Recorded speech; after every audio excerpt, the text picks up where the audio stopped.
From KUNC and the NPR network, this is In The NoCo. I'm Erin O'Toole. The world's largest wildlife overpass will soon be open for use in Colorado.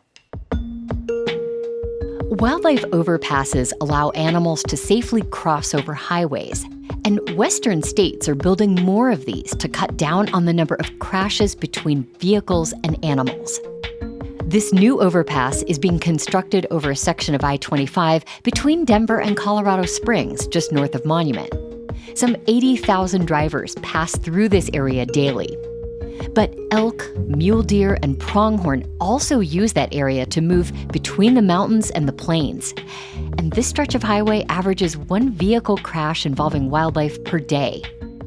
So could this overpass help improve migration patterns and reduce the number of crashes? Nikki Fry is a wildlife specialist with Utah State University Extension who studies wildlife overpasses in the West, but was not involved in planning this one. She joined me earlier this year to explain how they work and why they're important to wildlife and drivers. We're listening back to that conversation today. Those migrations allow the animals to get to the food and the water and the shelter that they need during that season. So if they can't get to that, then they're not healthy, they can't reproduce. Also, a lot of those areas are where they congregate to do some of the breeding.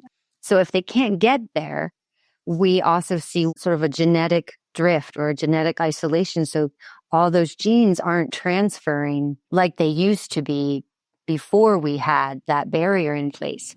So in some populations that are isolated, you see genetic issues because they just can't transfer that material. Wow. And then you have to deal with the habitat gets damaged because you have too many animals hanging out in that one place. Let's get to this new overpass then. This will measure 200 feet wide, which is about 6 lanes of traffic, making it the largest overpass in the world right here in Colorado. What makes this area so unique that it requires such a large overpass?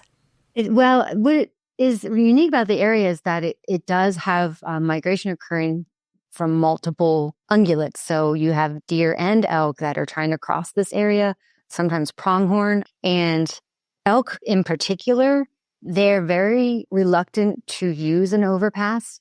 But if you use an overpass that's wide enough to convince them that it's really just part of the natural landscape, they'll very quickly learn to use that overpass. So that can facilitate a speedy migration, and it can also facilitate the elk coming over in larger numbers because more of them will feel more comfortable going across it.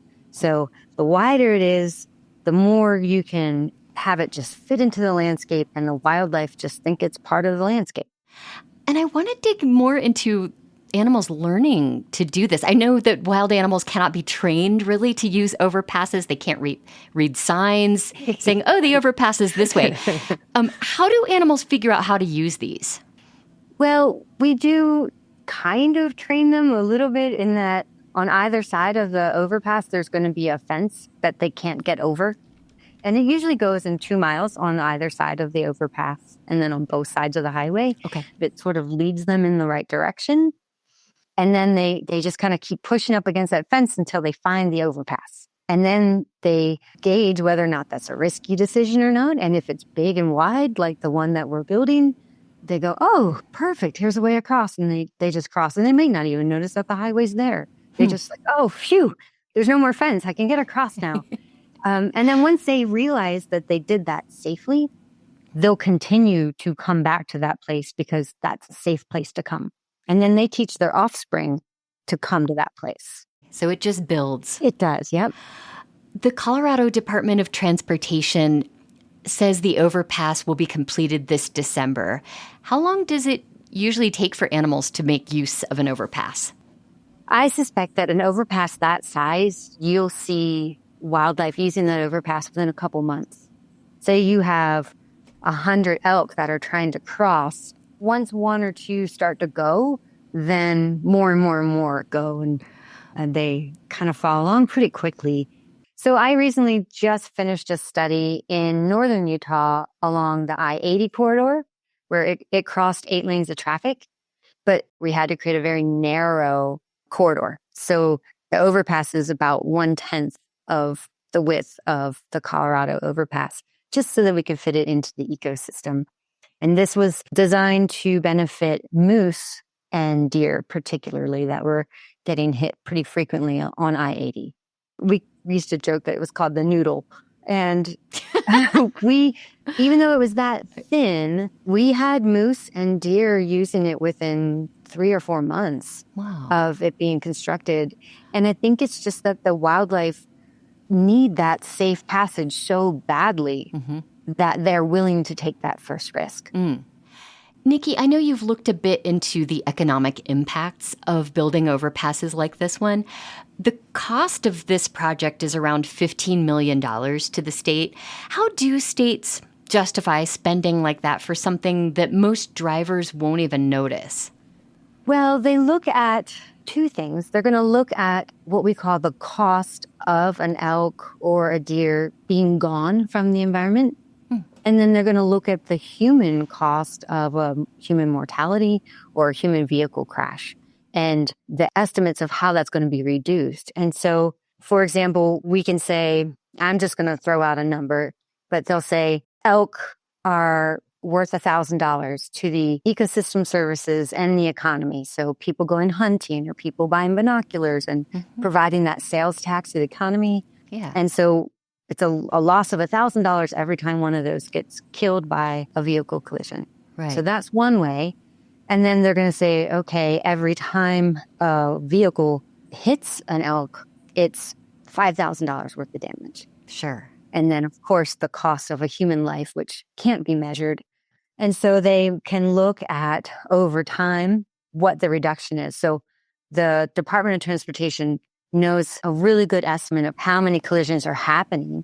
And then after a couple of years, they can say, this is the reduction in collisions, do those calculations and show the cost savings both to the environment and to the human public. So in a period of time, you could expect an overpass to pay for itself. Oh, sure. Yeah. And I suspect that even though this seems like a really expensive overpass, I would suspect that within 5 to 10 years, it's paid for itself, especially if we're getting a collision a day. I mean, that adds up. Right. In Banff, it's the next largest overpass that we have a lot of data on in Banff National Park. They estimate an 80% reduction in collisions. That's huge. Exactly. That's huge. And that's just in the deer and the elk and the large animals. If you start calculating the ecosystem cost to all the smaller animals that get hit that we don't even monitor, it's really beneficial. Nikki Fry is a wildlife specialist with Utah State University Extension. She spoke with me earlier this year about what will be the world's largest wildlife overpass on I-25 near Monument. That overpass is expected to be finished this December. We'll have a link where you can learn more about it and links to a recent KUNC news series about human-wildlife encounters in our show notes and at kunc.org. That's it today for In The NoCo. I'm Erin O'Toole. Thanks so much for listening.